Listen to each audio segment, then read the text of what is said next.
আপনারা যদি কেউ হোম ডেলিভারিতে কবুতর নিতে চান তাহলে ভিডিওতে একটি লাইক দিয়ে কমেন্টে অবশ্যই জানিয়ে যাবেন।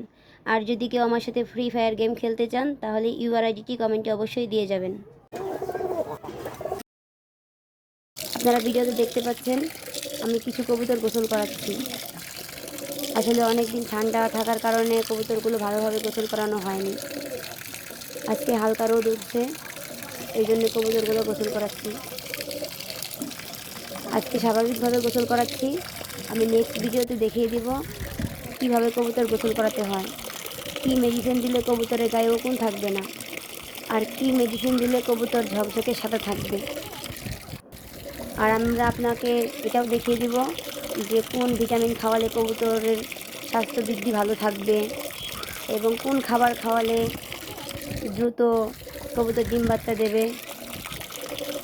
আপনারা অনেকেই আমার ভিডিওতে কমেন্ট করেছেন যে আপু আমার কবুতর ডিম দিয়েছে কিন্তু ডিমের খোসাটা অনেক পাতলা, এটার করণীয় কী?